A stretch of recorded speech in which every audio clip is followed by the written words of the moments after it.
small stuff.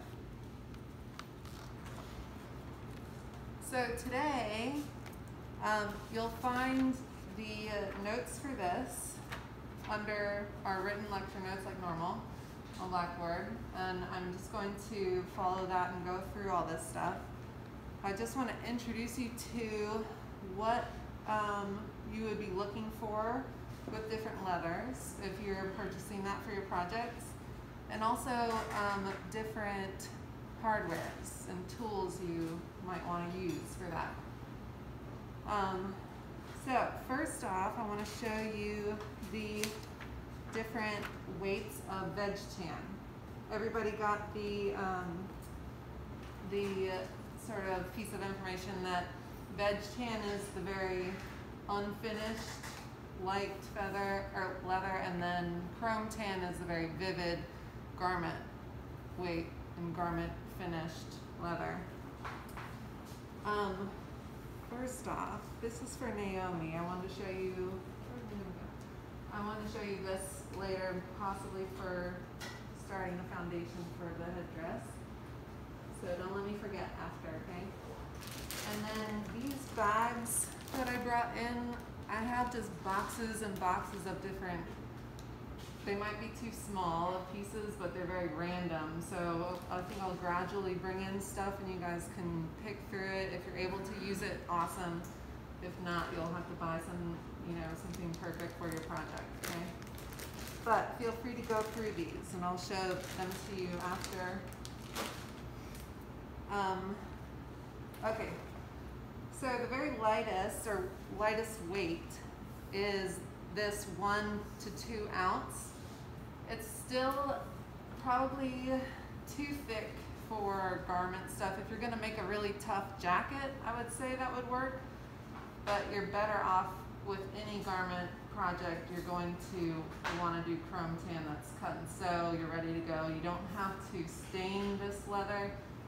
When you are staining it, it crocks a lot, especially black stain. Black stain always comes off for years after you stain it, and you finish it multiple times.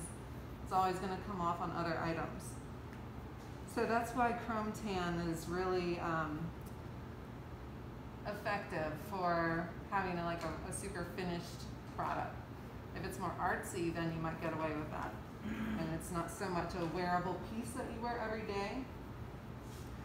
But then you move up to a 3-4, which is, this might be closer to a 4, and they vary. Remember how we were saying there are many different types of qualities that you can get? So that refers to the density of it. The grain doesn't have any imperfections. They've buffed it. They've taken a very tiny part of the top grain off to keep it very smooth and perfect. Like the high-end bags, like Louis Vuitton and stuff, they are gonna get the best of the best. When you go to Tandy Leather, they have different ranges, and you'll see that reflected in the prices. So depending on how perfect you want the top of your grain to look, you'll just have to pay the price accordingly. When you stain it, all of these little imperfections come through. You have little pock marks and stretch marks and scratches, scars that the cows have, caught their skin on a fence, whatever. So it all comes through. Maybe you like those imperfections. Is anybody not too familiar with veg tan? Or is everybody sort of not familiar with veg tan? Have you worked with it? Not really? So after this, when I'm not close to it, you guys can come sort of one at a time and look through these samples, and these are all labeled up here, so you can see where they came from, what finish they are, what weight they are exactly, to get an idea. If you are using leather, you need to know specifically what you need to buy. So veg tan needs the full process. Before you start putting it into your project, you have to do the entire process to it. That means you have to condition it. That's after making your shape. So the steps right here that I put for treating the leather, it goes through 5 different steps. First, you're getting your shape of your leather. You're either cutting it out or punching it. There are specific leather scissors that are super strong, they're very sturdy, and they have this weird serrated edge on it. And they cut through leather like butter, even like 9 ounce, 8 ounce, 9 ounce. I'm thinking that I should just leave a lot of these tools here for you guys to use if you need it, so you don't have to purchase one-offs if you're not going to be working with leather in the future.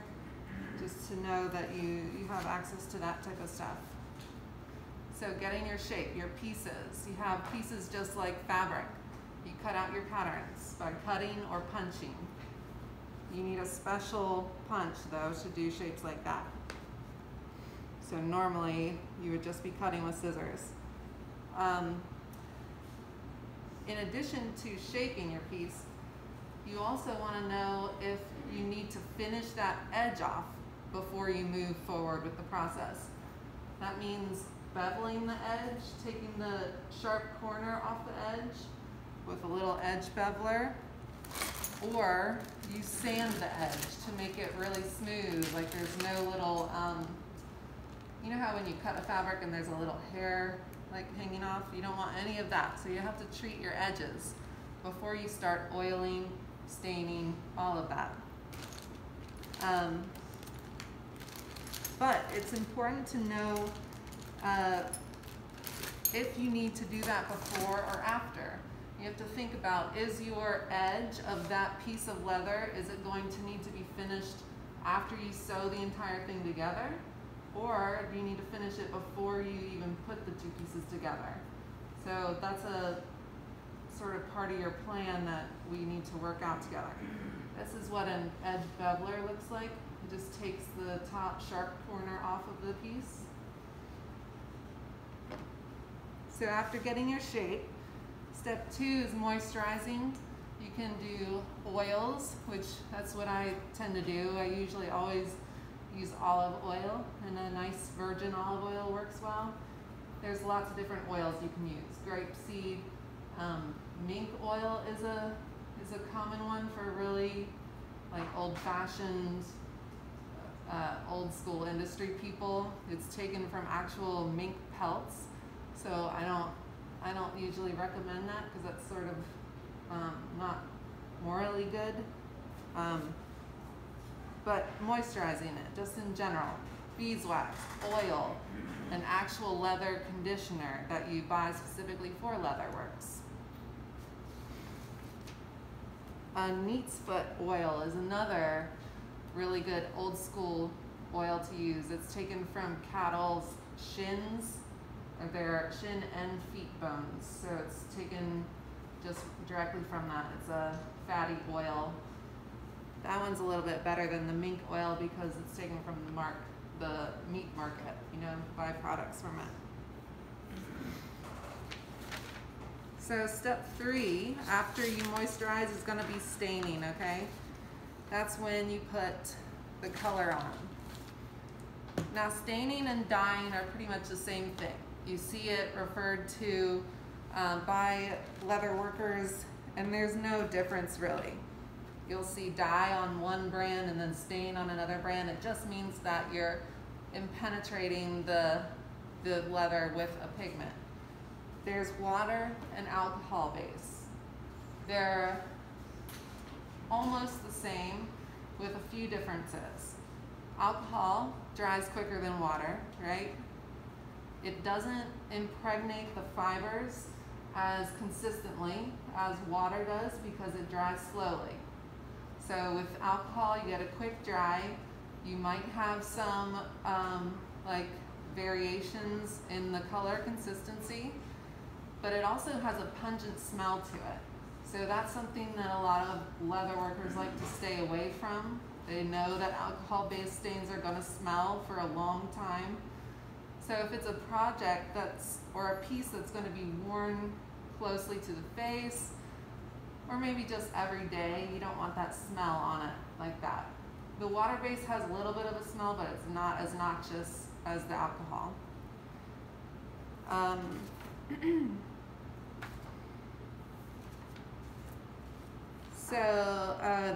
The alcohol, sometimes the alcohol base will say oil on the label, but it doesn't mean that it's oil based. They just added oil to it to help with the drying out. Alcohol dries things out, so it might change the characteristic a little bit of the piece. And again, these things aren't really dramatic, but you can choose what's best for your application.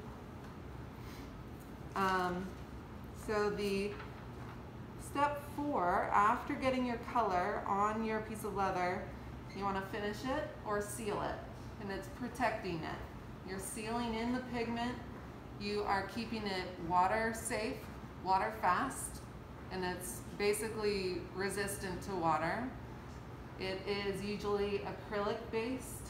There's obviously so many brands to choose from, but they're usually always acrylic based.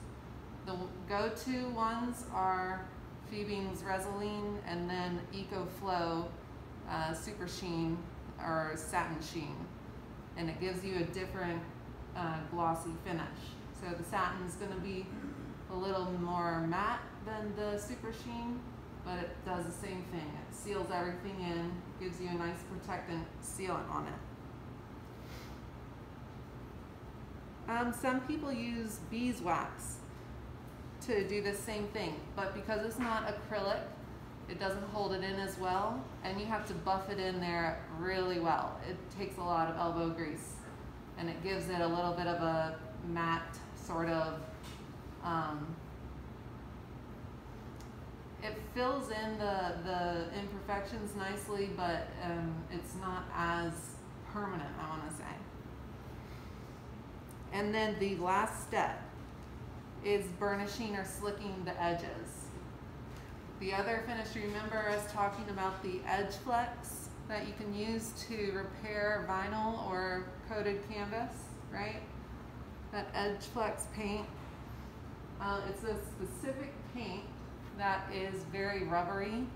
So this is used for the edge. When you see a nice wallet with that almost resiny rubber edge on it, and it's a color, like a saturated color, that's an edge paint on it. When you see an edge of a product that is more natural, like a neutral color, and it looks slick, that's when it's been burnished. And you use Grommets. It's a gum from a tree that you slick on the edge. So you can do that by hand using this. You just fit the leather edge right in there and rub it down really hard.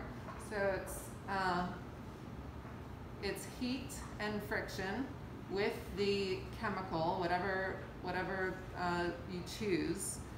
That's a beeswax thing as well. That's optional. Some people I've seen, like the guy who made this, he just uses spit. He puts spit on the edge and puts it up to his machine, and it just does all the work for him. So that brings me to the option of, if you have one piece, the hand burnishing isn't that bad.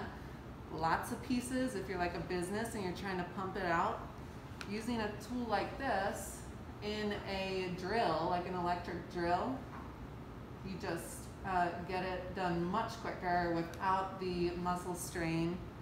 So that's a thing as well. And you can buy different ends, like a little pack of this is 20 bucks on Etsy or anywhere online like that. You get a bunch of different kinds. So So those like drill bits that can just go into like a regular like drill that you have at home. Yeah, totally. I just have a standard electric drill and it fits right in there. Let's see. So the thing that you will determine when you're burnishing your edges in your project, do you have to sew 2 layers together or not? will you be able to reach that edge after sewing it? That's what's going to determine when you finish these edges, okay? Sometimes you need to finish it before you sew it together, because otherwise you're not going to be able to get into the small spaces. Like say if you were making a wallet and you had to put a little card holder on this side, and it has whatever stylized shape right here, you would have to burnish the top of this edge first before sewing it together, because you're not going to be able to get to this once it's sewn on here. But then this edge is going to get burnished after sewing it together, because they're going to live as one piece once they're together, okay? And that's when you would bevel the edges so they look like one, and then fill in all of the cracks. Okay, so that is the full list of chronological steps that you have to do for leather if you're finishing your veg tan custom. It has to be done in that order, all right? You can't go out of order. Now, the hardware that you would be looking for in certain cases, for bags or lots of different accessories, actually, especially belts, you're going to have belt buckles. You need to know what type these are. The most common two are heel bar and center bar. And the difference is the keeper. You have to have a keeper with your belt buckle. And the heel bar is when you have just a simple shape and the keeper is not built in. Your leather piece would pass through this, and to keep that leather back down, you need that keeper somewhere. The center bar is built in.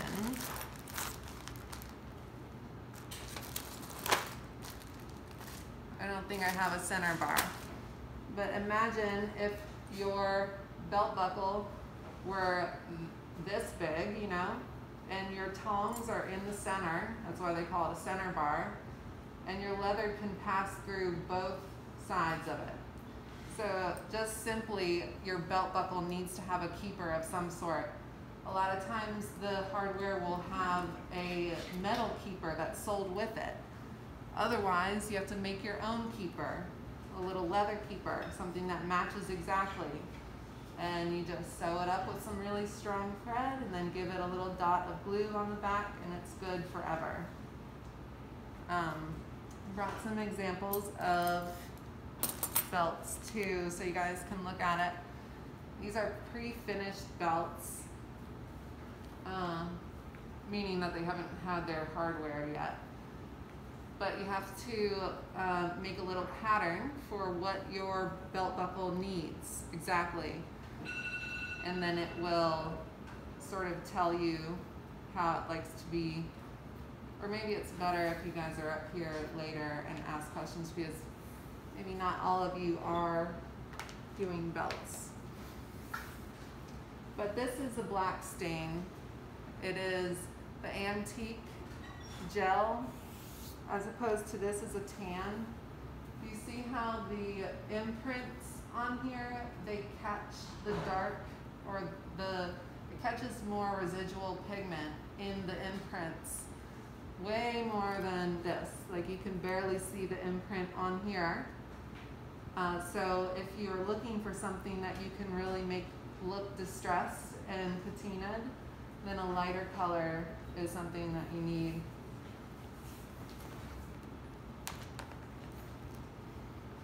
Okay, going forward with hardware.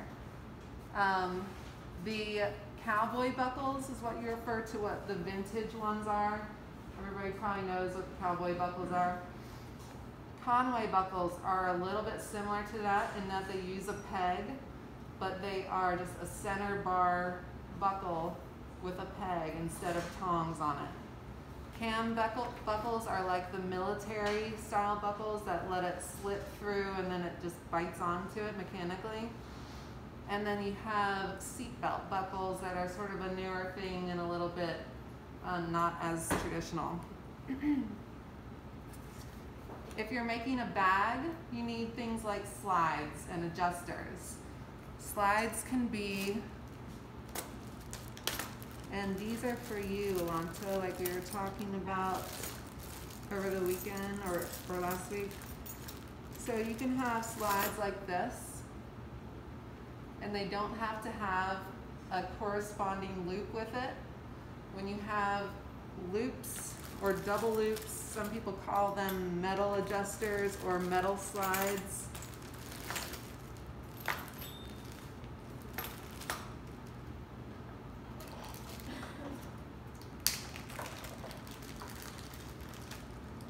This is also considered a slide, metal slide or metal adjuster. And the webbing or band would go through there, but it needs a corresponding single loop. So the part of the band can move. That's the adjusting piece. So if it's just stuck permanently into the project, it's not going to allow this to move up and down. So slides, it can be metal or plastic, and it comes in all of the normal metals, nickel, brass. Swivel hooks. There's lots of different kinds like this.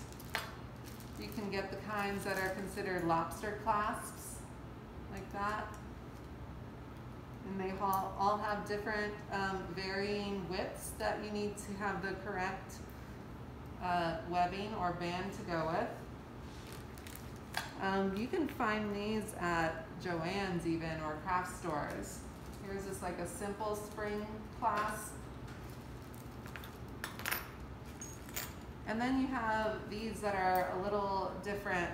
They're more industrial looking, a little harder to manipulate, and they don't swivel. They are just set in one direction. So it's hard to twist them and hook onto your corresponding hardware.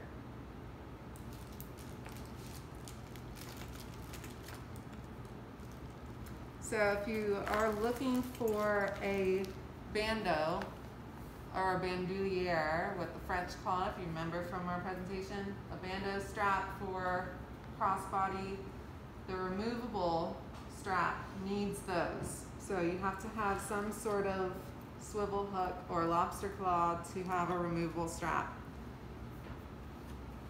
D-rings, O-rings, square rings. These are all pieces that, depending on what you need out of your bag, how it should function, these are all things that you could need. If you're looking at hardware on the website, there is heavy wire and thin wire. The heavy is really heavy. It's going to be super heavy like this. Thin wire is like this.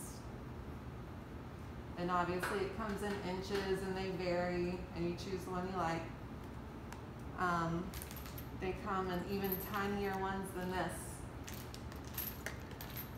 I've put some pretty good sources for them at the bottom here. Studs, nail heads, some people call them spots. I don't hear that commonly, but just know that if you hear a designer talk about spots on an accessory, they're talking about studs. And those are just applied to the outside. They're only decorative, they don't have any function. And they have these little teeth that go into the product, and then you have to clamp on from the interior side before you finish your product. So these can be all over the place, you know, like jeweled studs, whatever. The typical punk like pyramid style triangle stud. Jean buttons, that's your straight up button that you use for jeans. You don't see them pretty much anywhere else, but that's what you refer to them as, exactly what you would think, a jean button. And those are applied in a really simple way. You don't need a setter or an anvil to do any of that. It's a head And then the nail that goes through the back has these little ridges on it, and once you hammer it down, it just clasps on forever, hopefully forever. And how you do that is, because this back is flat, you can put it on any flat surface, and then you cover it with a thick enough leather piece so it protects the details of the metal, and then you just slam on it a little bit with a mallet so it sits perfectly in itself. The other hardware that we didn't talk about, the most important one, rivets. Rivets, grommets, and Chicago screws, or screw posts. Do you know the difference between rivets and grommets? Grommets are the ones with the holes, yeah, you know? Grommets are the ones with the holes in the center. So you'll get something that you could potentially use as part of the function. Maybe you want a hole in your piece that you put a grommet in, like such. And this is a really big one, but maybe you put a chain through there and it serves as a purpose. These can be decorative also. So the grommets are the ones with the holes in the center. Rivets are there to reinforce everything. They can be double cap, which is good for any product that's going to be against the skin. Otherwise, you have the rapid rivets, and they have a hole in the center of their back as well. So it's not good against the skin. So many things here. Here's one example. Oh, yeah, so the full-on double cap. The rivets always have a post. A lot of you will probably use rivets in your project, and it's very important to get the right size. The size that you order, it changes from the cap size, how wide the diameter of the cap is, and then you also have to choose how long your post is. If your post is way too short or way too long, it's going to mess up. If it's too short, obviously you can't reach the other side sufficiently enough. If it's too long and you try to smash it down with your mallet, it goes to the side like this.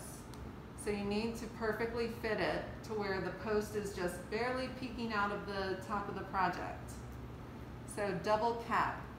It's a little more expensive, it's a little nicer finish, and it's better against the skin, or if it has to wear next to any clothing, so it doesn't rub against it. The rapid rivets have this little tiny hole in the center, and that's why it's not as friendly. With this thin edge and the hole like that, it's not as friendly to skin and other fabrics. And you have really, really tiny options down to this small, but your project has to be the right project for that. You can't put that in a really thick project. The other type of rivet that is, it's probably more hipstery now. It's an old school style, this Rivet and Burr. The burr is this little tiny disc, flat disc, that you smash onto the top with your leather or whatever in between. And this is where you don't have different sizes. This can fit any project, but you smash it all the way down and then clamp off the top of it. It's really, really difficult to clamp off these pieces, so you have to have a specific tool that makes it much easier to do. These are very, very strong. If you come around and look at this stuff and try to pull on this, this is in there forever. Like, there's no way it's coming off. You always have to prep your piece that you're putting a rivet in with a hole. You have these different hole punches with adjustable sizes that can help you, that, you know, they correspond with whatever hardware you're using. So you must prep and get rid of that spot that you're filling in with that rivet. So closely related to the rivet are these Chicago screws. I've heard them called collar buttons or screw posts. And they are basically like a really high quality stud, because it looks like that. It's just bigger and more substantial. And then the back of it has threads on the post, and then a spot for a flathead screwdriver. And the good thing about these is that they're removable. You can change out belt buckles. It's for people who are like belt buckle enthusiasts and they want to be able to change stuff out. You do have to put a little dab of glue in there before you close it up. It always helps. And those come in all sorts of colors too, like brass. Brass in any hardware is usually going to be the more expensive. It is supposed to be stronger than even steel, and it's considered nicer, like fancier. So you'll usually be paying more for brass.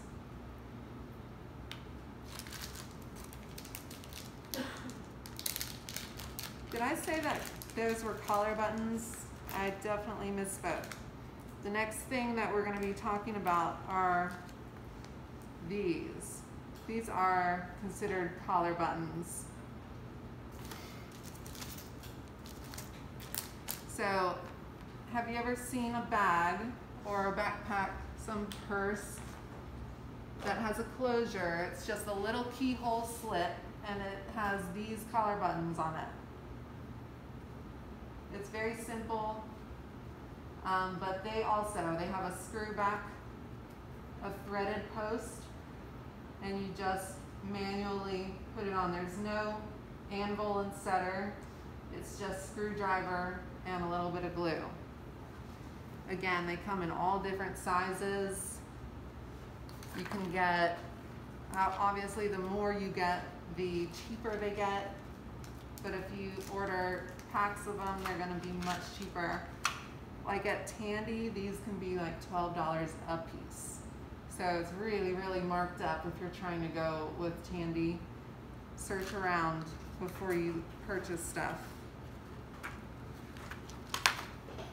But these can be super tiny or major big ones like this.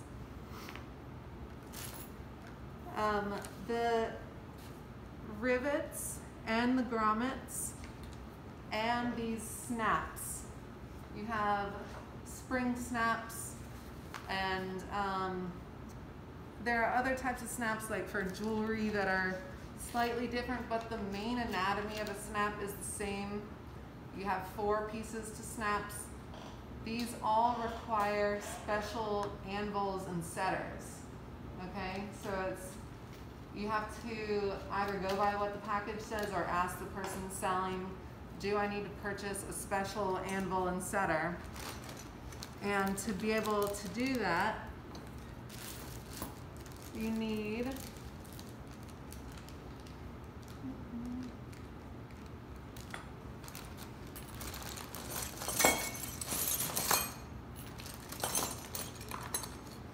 some sort of piece like this and this.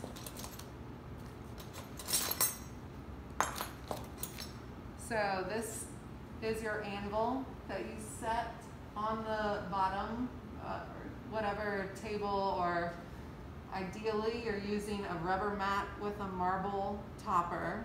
That's the best thing to do. I use that, and then I put cardstock on top of the marble to sort of capture any of the major blow. But you have your anvil that perfectly fits your double cap or the roundness of your snap. So you have to sit that right in there, and then whatever the back of your closure needs, that's going to be your setter. So an anvil and a setter. And then Some of them take a full-on hammer. Others you want to be gentle with a rubber mallet. You sort of have to do tests and figure out which is most effective.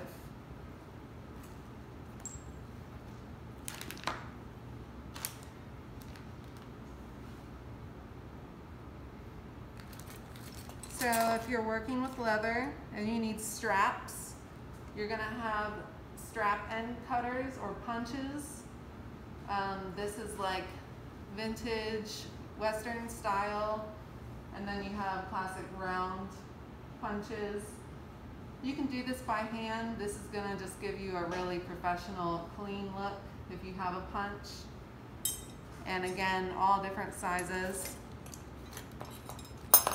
If you're doing belts, anything with belt buckles, you need to have this punch for the tong to go through. This part folds over directly in the middle, like that, to allow the tong to go through. But, you know, again, if you are like me, like when I was doing projects just starting out, a lot of this can be done by hand. You draw it perfectly on there, like a long oval shape, and meticulously cut it out with your box cutter, and it does the same thing. If you're able to get this, then great. It makes things quicker, cleaner looking, but there are ways around certain things. These are the forks that I was telling you about. If you're gonna be hand stitching any leather, you first adhere your two layers together, whatever you're sewing. So you'll need an upholstery tape, that really small, clear, double-sided tape that goes in between pieces. Or even better is cement. So you just put a little bit of your contact cement on one side and the other, let them dry, put them together. And then you go down the side of your project, punch your holes to be able to sew through. And it's a very specific stitch that you do when you're sewing leather. We can talk more about that if you are going to pursue that more. It's also a special thread, like it's covered in beeswax and it's very thick. Stuff like this. Machine sewing, you can get around it by using just a heavy tex bonded nylon, but these are special for hand sewing. An awl is always used for leather working. You need to mark stuff, you need to draw lines on the edge, whatever. So you probably already have an awl for pattern making. This is a skiver. It's one type of skiver. This one's a safety skiver, but it is to correct the corium on the back if you have thicker spots that need to be thinned down. Something that's way too thick in general, like this 8 ounce, and you wanted to make it really nice and flexible, you would take a lot of that back off, and it would be done meticulously by hand with this. So you can do a lot of correction by hand. And there are bigger ones, and there are full-on machines that do this same thing. It's the machine ones that are really big are what they use in tanneries to give you different weights in general, full hides that are a specific weight.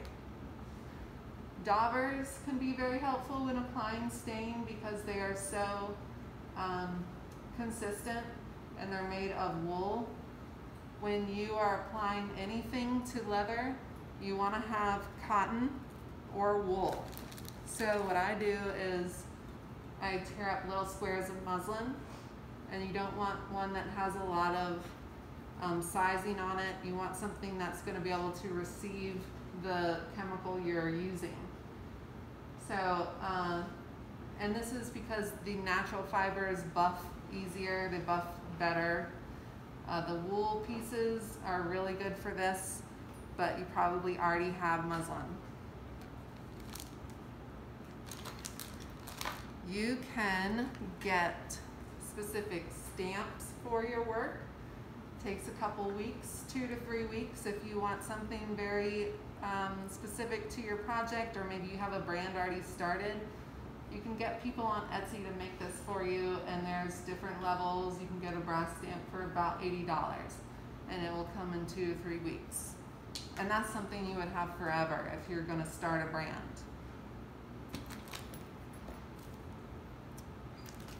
Let's see. These snaps, probably a lot of you might be using snaps. These sizes are just like buttons. Remember that buttons go by line, like 20 line and stuff?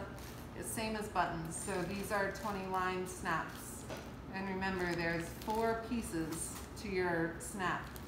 2 for the receiver and 2 for the male part. You can also use a tool like this instead of that Anvil and Setter, a hand tool that clamps down on the snaps. It makes it so you don't over clamp it down. But so now I wanted to show you a couple of examples of what you can do, like mixing materials and stuff. Also, I brought this to show you that when you are shopping at the thrift store, keep your eye open for special stuff. I have a whole drawer full of random stuff that can be reused and like repurposed. You never know when you might use something like that. So just repurpose whatever you can. It's very helpful. This was a repurposed hardware. This triple keeper, silver and gold, just to show you an example. This is stuff that I would normally take to a market to sell as the brand that I make stuff under. This is like a tool roll. And this is a good example of how that heel bar works. So you need that keeper right there to keep it, you know, close to the product.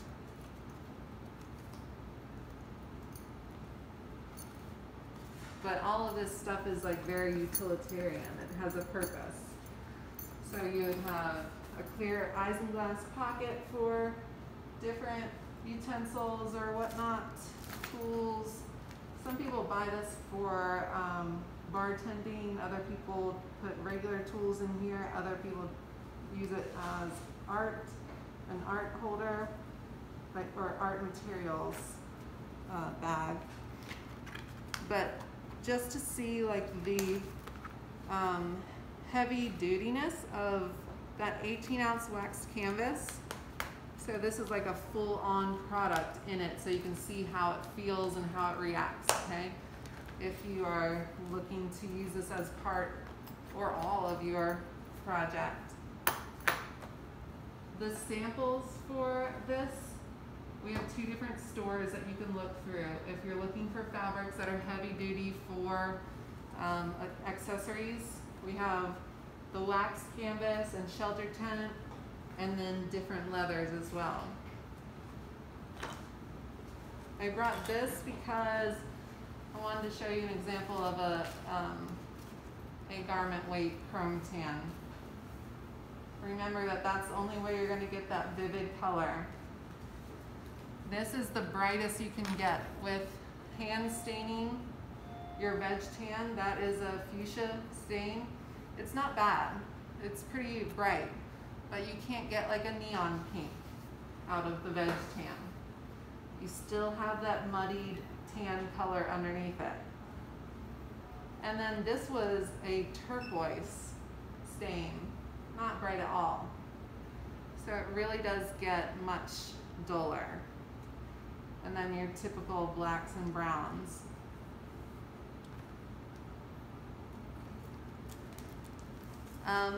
So up here, when you're looking closer at this stuff, this is an example of hand-stitched and burnished edge, okay?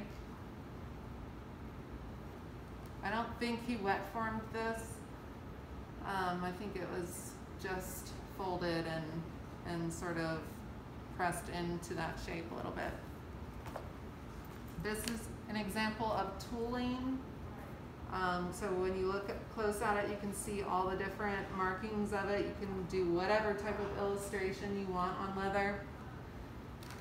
You use different stamps like this and tooling or leatherworking tools. They have different patterns on the ends, and big ones like this, they're a little bit unruly to use, like this big star or this rose, because they bounce back so much you'll get a double imprint on it. So everything you're doing, it's got to be tested. Sample everything as much as possible so you get exactly what you want. It can be all over the place, and when you go into leather with your needles or your tools, there's no going back. It's done. So you got to be sure you're doing the right thing. Here is an option. Did you guys ever think you could laser leather? You can do that for your accessory. Not something as little and puny as this, but in general, you can laser your stuff if the leather is thin enough. The thicker it gets, the more charred the edges are. So you have to have a thin enough piece. And then just our example of stamps, what they can look like.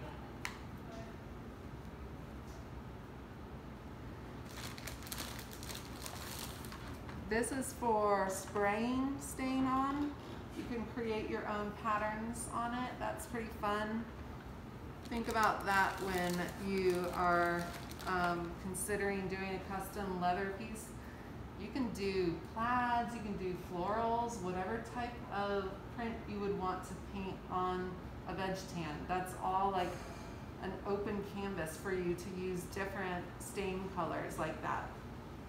So you can't do that with the chrome, that's for sure, the chrome tan. Alphabet stamps. And I think lastly, I want to show you this. This is a strip and strap cutter.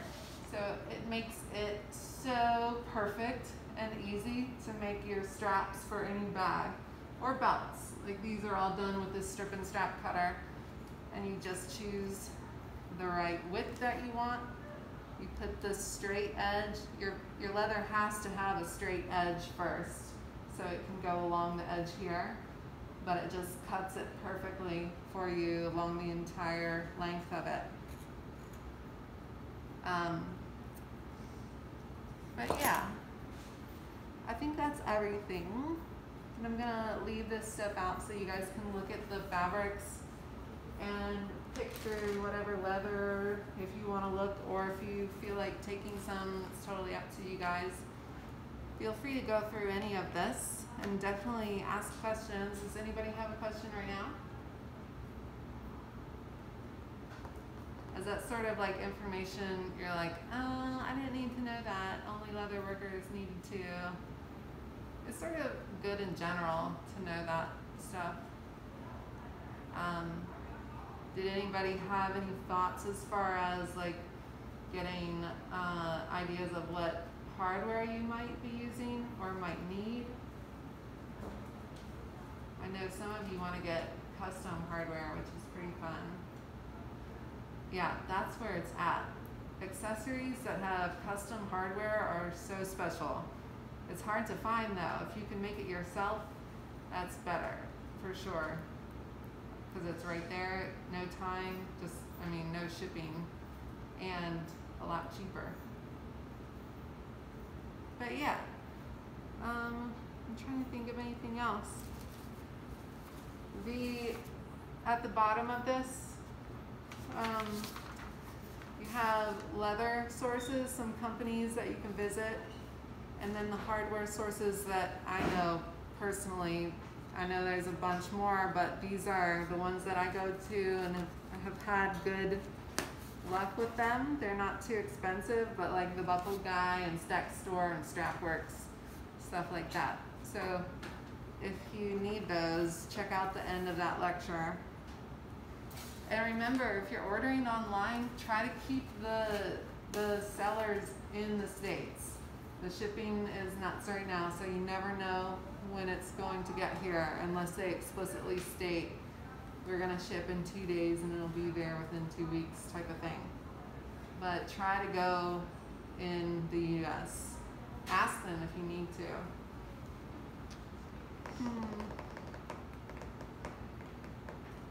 I think that's everything, you guys. There's some hair-on stuff and some snake skin, some real stuff. I don't particularly like using any of this. These samples were given to me a while back. But yeah, it's interesting to look at and to see what real stuff looks like.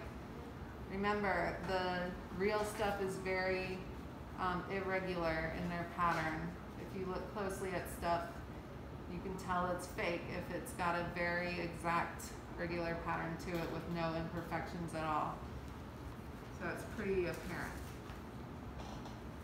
Here's straight up vinyl, brought to show you guys so you can sort of see and feel the difference. That's clearly, any fashion designer would look at that immediately and say, yeah, that's fine.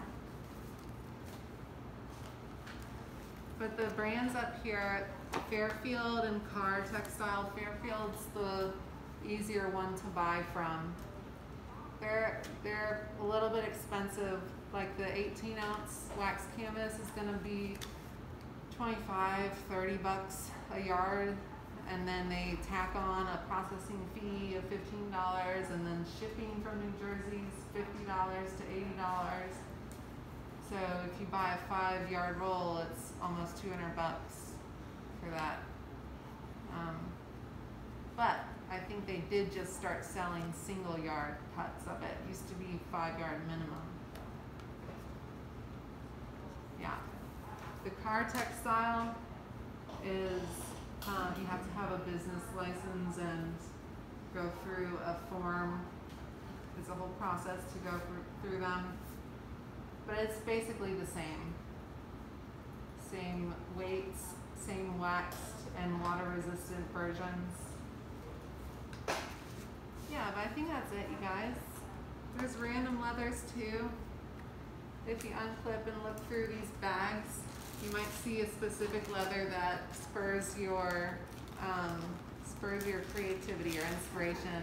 And you might be like, ooh, that would be perfect for my bag. I gotta search for that. So there's stuff like that up here. All right, everybody good? All right. Okay, well, if you want to talk about your project at all, or if you want to just scoot around or do work, you're welcome to. Or if you have other projects to do, you're welcome to leave here and do that, just as long as you're being productive, you know, during class time. But yeah, I'll put this over here. And there's this bag too.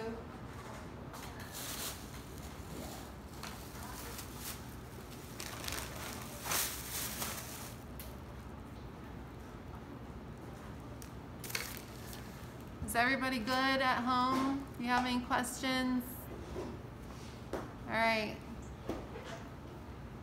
I'll see you guys Wednesday.